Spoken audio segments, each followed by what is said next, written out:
साहब नमस्कार, good evening, सत श्री अकाल। एक बार फिर आप तमाम लोगों का स्वागत है क्राइम कहानियां विद शम्स। ये एक वीडियो है, ये नोएडा का वीडियो है। तारीख 24 नवंबर है।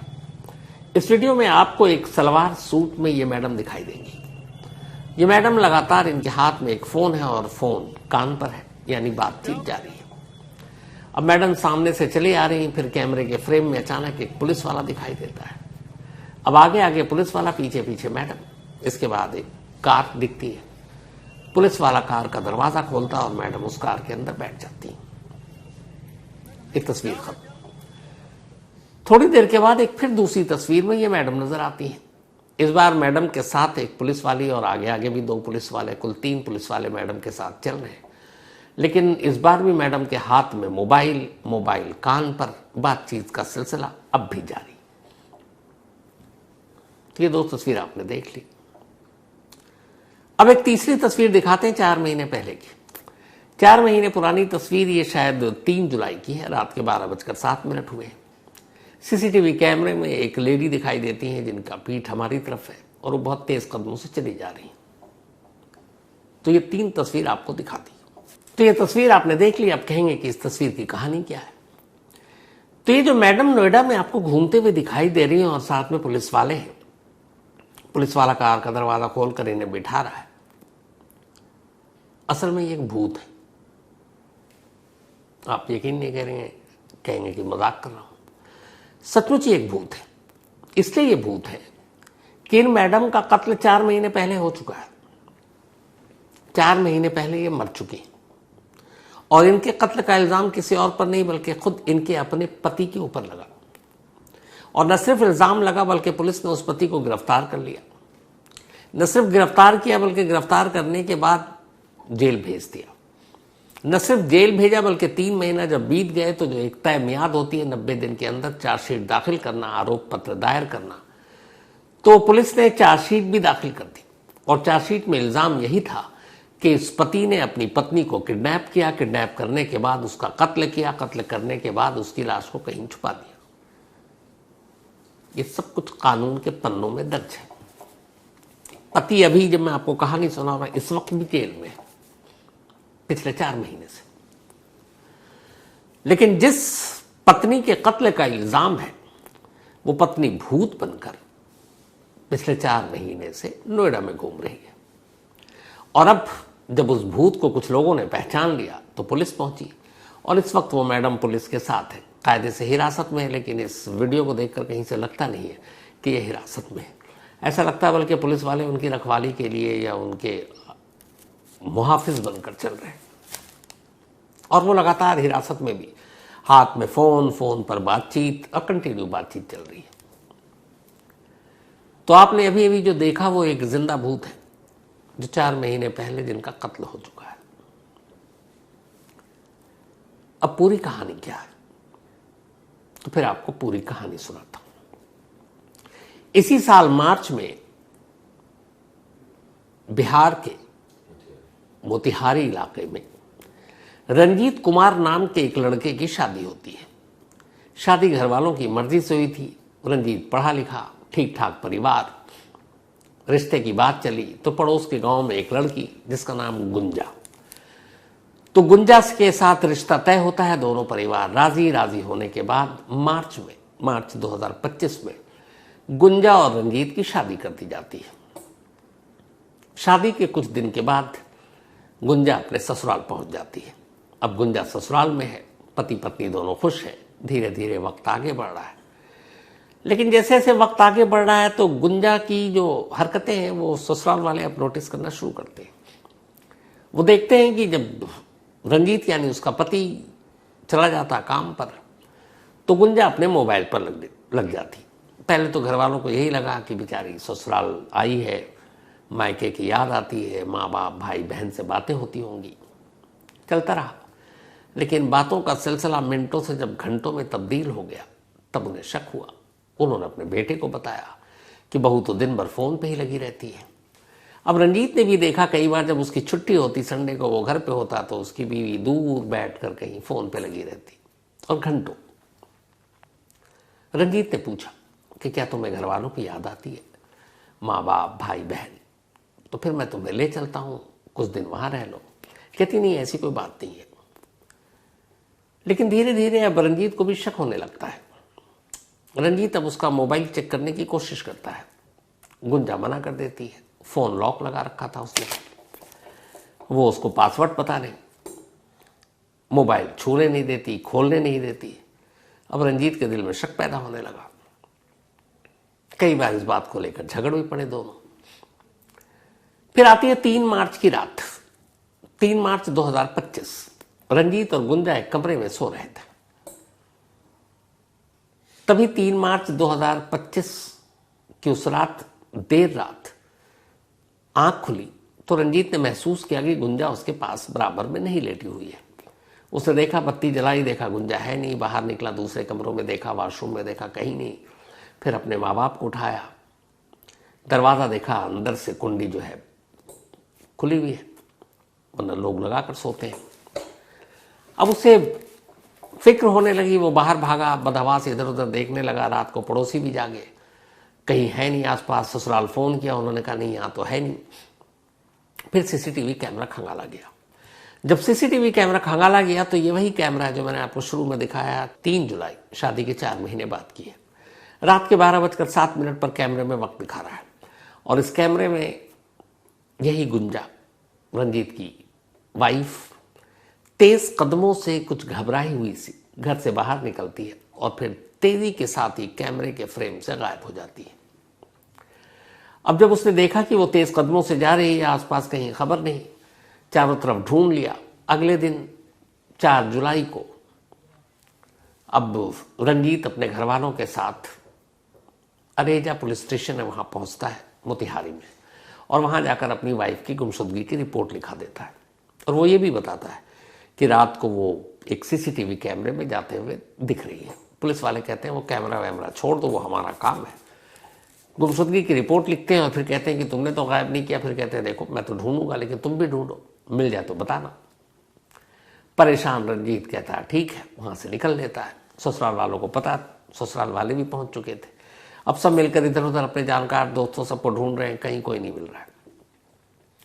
तभी 7 जुलाई को अचानक गुंजा के घर वाले यानी रंजीत के ससुराल वाले उसी पुलिस स्टेशन में पहुंचते हैं और एक नई कंप्लेंट दर्ज करा देते हैं। वो कहते हैं हमें शक है कि रंजीत ने दहेज की वजह से हमारी बेटी को मार दिया, मारने के बाद लाश कहीं छुपा दी। अब वैसे ही 4 दिन से पुलिस, रंजीत ने जो शिकायत की उस पर कोई एक्शन नहीं लिया, उल्टा कहा तुम ढूंढो। अब ससुराल वालों ने जब कंप्लेंट लिखी तो बस आनन फानन में पुलिस ने बिना कोई इंक्वायरी, बिना किसी जांच के सीधे रंजीत को गिरफ्तार कर लिया, एफआईआर दर्ज की। एफआईआर में यह था कि रंजीत ने अपनी बीवी गुंजा को किडनैप किया, उसे मार डाला और लाश कहीं छुपा दिया। अब हम उससे उगलवाएंगे कि लाश कहां छुपाई है। एफआईआर दर्ज, रंजीत गिरफ्तार। अब पुलिस के लिए मामला बड़ा आसान हो गया। कंप्लेंट पे बिना किसी तफ्तीश, बिना किसी जांच, बिना गुंजा को ढूंढे हुए, बिना उसकी लाश को ढूंढे हुए सारा इल्जाम का ठीकरा रंजीत यानी गुंजा के ही पति पर डाल दिया। और उसके बाद उसकी पुलिस कस्टडी ली, उससे पूछताछ की, एफआईआर दर्ज, पुलिस रिमांड पूरी हुई। लेकिन न गुंजा की लाश का सुराग मिला, ना ही रंजीत ने अपना जुर्म कबूल किया। पर पुलिस को इससे क्या फर्क पड़ता है। इसके बाद पुलिस हिरासत की मियाद खत्म हुई, रंजीत को भेज दिया गया जेल। अब रंजीत जेल में। कमाल का केस था कि लाश है ही नहीं और रंजीत जेल में अपनी पत्नी के कत्ल के इल्जाम में। और अब पुलिस को लगा चलो एक केस खत्म। अब धीरे धीरे वक्त बीता। अब कानून यह कहता है कि किसी भी केस में 90 दिन के अंदर चार्जशीट दाखिल करनी है। अब 3 महीने हो गए रंजीत को जेल गए हुए। इधर बेचारे घर वाले रंजीत को जेल से बेल दिलाने के लिए अपनी तमाम कोशिश कर रहे हैं। वकील सब कर चुके। घर की जमा पूंजी अब धीरे धीरे खर्च होने लगी। बेल पे बेल रिजेक्ट हो रहा है क्योंकि पुलिस ने केस ऐसा बना रखा था। रंजीत बार बार चीख रहा है कि मैं तो बेकसूर हूं, मैंने तो सीसीटीवी दिखाया। और कमाल यह कि सीसीटीवी एक एविडेंस है कि उस रात गुंजा अकेली जा रही है। अगर उसका कत्ल हुआ, उसका किडनैप किया गया तो उसके साथ कोई तो होना चाहिए, जबकि वो अकेली है। और ये भी विटनेस, सबूत और बाकी के सीसीटीवी कैमरे से पता चला कि उस रात रंजीत अपने घर से बाहर ही नहीं निकला। जिस कैमरे में गुंजा कहती उस कैमरे में वो था ही नहीं। इससे ज्यादा और सबूत क्या चाहिए। लेकिन पुलिस काम करना नहीं था। ईजिली केस को सॉल्व करना था, उन्होंने कर दिया। अब मुकदमा चल रहा है, पैसे खर्च हो रहे हैं, बदनामी अलग हो रही है। इस बीच में 3 महीने बीत गए। 3 महीने के बाद पुलिस ने चार्जशीट दाखिल कर दी। चार्जशीट में पूरी कहानी सुनाई कि दहेज कम मिला था, दहेज की वजह से लड़ाई झगड़ा चल रहा था।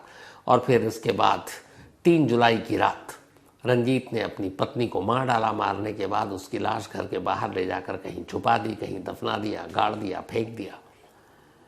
और रंजीत ही अपनी वाइफ के किडनैपिंग और मर्डर के लिए इकलौता एक्यूज्ड है। और फिर उन्होंने चार्जशीट में सारे सबूत भी दिखा दिए कि ये सबूत हैं, ये विटनेस है, इसने ये गवाही दी है। ससुराल वालों को भी कर दिया कि इनका भी ये कहना है, दहेज मांगता था, पीटता था। पुलिस का काम आसान। अब चार्जशीट दाखिल और अब ट्रायल शुरू होना था। 3 महीने के बाद चार्जशीट दाखिल हुई, 4थे महीने में अब ट्रायल और आरोप पत्र दाखिल होने वाले थे।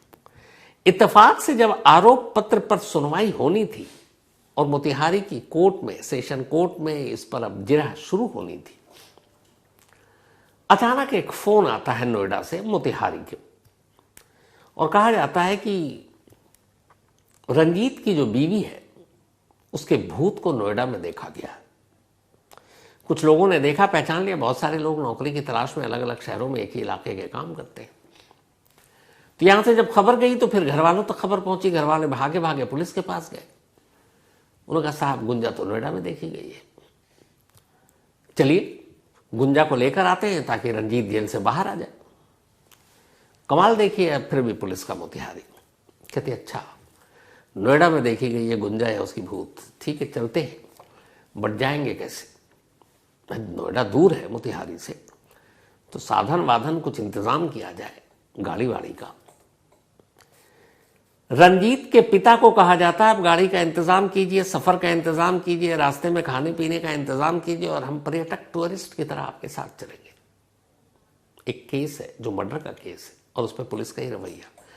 जबकि कानून ये है कि किसी भी केस में जो रजिस्टर हो गया, अगर उसमें आपको कहीं कोई सुराग मिलता है, कोई अरेस्टिंग करनी है, कहीं से एविडेंस कलेक्ट करना है, तो पुलिस सरकारी खर्च पड़ जाती है। बाकायदा हर पुलिस, हर स्टेट सेंट्रल एजेंसियों को एक पुलिस में अलग से फंड होता है जो इन्वेस्टिगेशन के ऊपर खर्च किया जाता है, और ये पैसे सरकार देती है। तो अगर मोतिहारी से नोएडा आना है, अब वो अलग बात है, डिपेंड करता है सिचुएशन पर कि आप ट्रेन से आ रहे हैं, कि आप प्लेन से आ रहे हैं, कि बाय रोड आ रहे हैं। लेकिन वो खर्च, वो बजट आप बिल दीजिए, अगर आपने गाड़ी हायर किया वो सरकार देगी, वो पुलिस देगी। लेकिन यहां कमाल, पुलिस कहती है कि ठीक है चलेंगे, हम उसको लेकर तो आएंगे, लेकिन पहुंचे नोएडा कैसे? तो आप गाड़ी वाड़ी हायर कीजिए। अब मरता क्या ना करता, रंजीत के पिता एक गाड़ी हायर करते हैं, सब हो गया। कहते हैं आइए साहब। अब पुलिस वाले गाड़ी में बैठते हैं, वहां से अब पहुंचते हैं नोएडा। नजदीक तो है नहीं, कई 100 किलोमीटर है। रास्ते में खाते पीते रंजीत के घर वालों का एक तरह से टूरिस्ट बनकर नोएडा पहुंचते हैं। नोएडा आते हैं, फिर शख्स ने बताया था कि यहाँ उसकी भूत देखी गई है। उसके बाद उधर जाया जाता है, फिर एक घर पहुंचती है पुलिस, नोएडा पुलिस की मदद से। घर का की घंटी बजाई जाती है, दरवाजा खुलता है, अंदर 2 लोग दिखाई देते हैं। एक उसी रंजीत की पत्नी का भूत यानी गुंजा, जिसके कत्ल के इल्जाम में रंजीत 4 महीने से जेल में, अभी भी जेल में, और दूसरा एक और शख्स। अब पुलिस दोनों से पूछताछ करती है, गुंजा को अपने साथ लेती है। ये जो वीडियो आपने देखा फोन पर, ये उसी वक्त का है। तब भी गुंजा के हाव भाव वही, पुलिस के साथ ऐसे चल रही है जैसे पुलिस वाले उसकी सिक्योरिटी दे रहे हैं, फोन पे लगातार लगी हुई है। और इसके बाद खैर पुलिस अब इसे लेकर मोतिहारी पहुंचती है। अब जैसी ये कहानी सामने आई, एक रिपोर्टर पहुंचता है इसी थाने के जो मेन सबसे बड़े अफसर है, और बोलता है कि भाई ये क्या है, एक बंदा 4 महीने से जेल में है, अपनी ही बीवी के कत्ल का इल्जाम है, आपने चार्जशीट दाखिल कर दी, पूरी कहानी सुना दी, सारे सबूत इकट्ठा करके कोर्ट में दे दिए कि यही है, बट उसके भूत तो नोएडा में घूम रही है 4 महीने से। तो आप कुछ कहेंगे? उस एरिया के जो पुलिस वाले बड़े साहब हैं, उनका आप जवाब सुनेंगे तो हंसी आ जाएगी। ऐसा लग रहा था वो पुलिस वाले हैं ही नहीं, ऐसा लग रहा था कि जैसे वो नेता या मंत्री है। उन्होंने कहा कि असल में साहब जब ये हुआ माह जुलाई में जब वो गुंजा गायब हुई या उसका कत्ल हुआ, तब मैंने यहां आकर पद ग्रहण किया ही नहीं था। अब पद ग्रहण हिंदी का एक शब्द है, मतलब आपने चार्ज नहीं लिया तो समझ में आता है। पद तो ग्रहण अमूमन मंत्री लोग करते हैं। अब आपको लगे मैं मजाक कर रहा हूं तो पहले ये पुलिस वाले साहब से ही सुन लीजिए क्या कह रहे हैं वो। सर, जिस लड़की की हत्या के आरोप में पति को आप पुलिस ने जेल भेजा, वो लड़की बरामद होगी, क्या है पूरा मामला? ये हमारे पदभार ग्रहण से पहले का मामला है और इसमें जो लड़की जो गायब हुई उसके माता पिता कहीं पे उनको फोटो वगैरह ये सब प्राप्त हुआ। उसके आधार पर ये थाना पर आके बताया कि हमारी बेटी को ये जो उसके पति हैं और उसके घर वाले लोग उसको मार के गायब कर दिए हैं।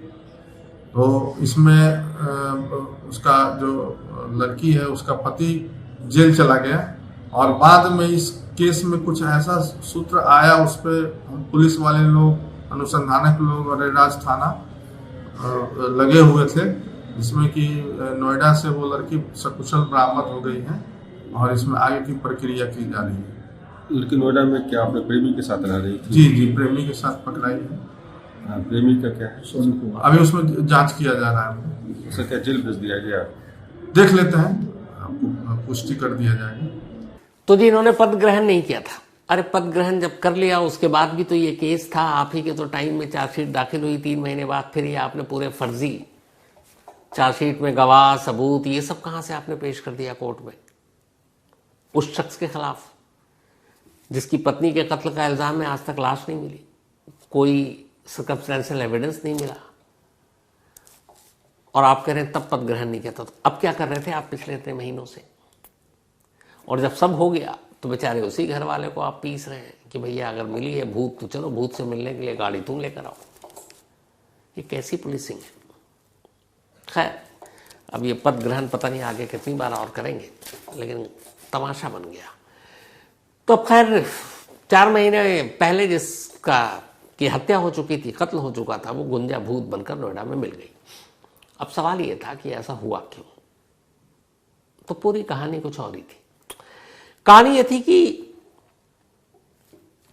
गुंजा की जब रिश्ते की बात चली तो ऑलरेडी गुंजा अपने गांव में एक लड़के से प्यार करती थी। 2023 से वो एक रिलेशनशिप में थी और वो उससे शादी करना चाहती थी। इस बीच में एक शरीफ लड़का दिखाई दिया घर वालों को, रंजीत, और उसके बॉयफ्रेंड के बारे में पुरानी कोई जानकारी थी नहीं कि गुंजा गांव के किसी लड़के से प्यार करती है। तो उन्होंने रंजीत के साथ गुंजा का रिश्ता तय कर दिया। गुंजा ने भी सच बताया नहीं, खामोशी के साथ रंजीत के साथ शादी कर ली। लेकिन शादी के बाद पुराना प्यार जिंदा रहा और फिर वो अपने पुराने प्रेमी से कहती कि तुम्हारे ही साथ रहना है, कुछ करो। अब उसका आशिक नोएडा में जॉब करता था, तो फिर ये प्लान, ये तरकीब बनाई गई कि एक रोज गायब हो जाते हैं और नोएडा जैसे शहर में हम लोग अपनी एक नई जिंदगी बसाएंगे। गुंजा के भी मन में ये नहीं था कि उसके कत्ल वत्ल के इल्जाम में अपने पति को फंसाए। इसके बाद वो 3 जुलाई की रात खामोशी से अपने घर से निकल जाती है। प्रेमी पहले से मौजूद था कहीं दूर, फिर दोनों वहां से अलग अलग रास्तों से होते हुए नोएडा आ जाते हैं। नोएडा में प्रेमी पहले से काम कर रहा था, अब उसी के घर में दोनों रहने लगते हैं और 4 महीने तक यहाँ आराम से हैं। उसके पीछे में ये हुआ कि उसी गुंजा के कत्ल के इल्जाम में उसके पति को पुलिस ने पकड़ लिया, सिर्फ अपनी नाकामी, अपनी लापरवाही को छुपाने के लिए। वरना वो सीसीटीवी कैमरा ऐसा चश्मदीद, एक तरह से गवाही, एक सबूत कहें आप, कि जिस पे कोई भी एक समझदार पुलिस वाला जांच करता तो ये नौबत नहीं आती। लेकिन गरीब रंजीत कुमार को अपनी ही बीवी के कत्ल के इल्जाम में पुलिस ने गिरफ्तार कर सारा इल्जाम उसी पर धर दिया। 4 महीने से बेचारा वो जेल में। अब गुंजा या उसकी भूत जो भी कहें मिल गई है, अब वही पुलिस जाएगी कोर्ट में। मुझे तो ये समझ में नहीं आ रहा जाने के बाद वो ये कैसे कहेंगे कि ये जो भैया चार्जशीट, इतना चार्जशीट छोटा मोटा नहीं होता, कई 100 पन्नों का होता है। तो कई 100 पन्नों के झूठ उस पुलिस ने कैसे लिखवाए होंगे? मैं तो ये सोचकर हैरान। कम से कम 300-400 पन्नों की चार्जशीट होगी। 300-400 पन्ने झूठ का पूरा पोथा कैसे बैठ के वकील को लिखवाया होगा? मैं तो वाकई मतलब दाद देता हूं ऐसे पुलिस वालों को। तो उम्मीद ये की जानी चाहिए कि अगले 1-2 दिन के अंदर रंजीत बाहर आ जाएगा। क्योंकि जिसका कत्ल किया वो कत्ल तो कभी हुआ ही नहीं, उसने किया नहीं बल्कि हुआ ही नहीं, मुर्दा जिंदा है। अब मुर्दा बनने के चक्कर में या जो भी है, कुछ धाराएं शायद गुंजा पे भी लगे, उसके बॉयफ्रेंड पर भी लगे, पर बहुत ज़्यादा संगीन इल्ज़ाम नहीं लगेगा, क्योंकि गुंजा ने कोई साजिश नहीं की थी कि मैं अपने आप को एक मुर्दा दिखाऊंगी और उसके इल्ज़ाम में मेरा पति जेल जाएगा। वो तो हालात ऐसे हो गए पुलिस की वजह से। लेकिन यहाँ पे ये सवाल है कि जिस पुलिस ने सारे सबूत होते हुए, सीसीटीवी कैमरा होते हुए, एक बेगुनाह को अपनी ही बीवी का कातिल बताकर जेल भेज दिया और पिछले 4 महीने से वो जेल में है, जिसके खिलाफ चार्जशीट कई 100 पन्नों की दाखिल कर दी, क्या ऐसे पद ग्रहण न करने वाले पुलिस अफसरों के खिलाफ तमाम धाराओं में लपेटते हुए इन्हें सजा नहीं दी जानी चाहिए? एक पूरी जिंदगी बर्बाद कर दिया आपने। 4 महीने में वो घर उजड़ गया, बिखर गया, जमा पूंजी खत्म हो गई। तो क्या ऐसे पुलिस वालों के खिलाफ एक्शन नहीं होना चाहिए? बिल्कुल होना चाहिए, ताकि ये सब एक सबक हो। लेकिन हमारे कहने से और आपके सुनने से क्या होने वाला? कुछ नहीं होगा। इस केस में भी कुछ नहीं होगा। तो ये थी आज की कहानी।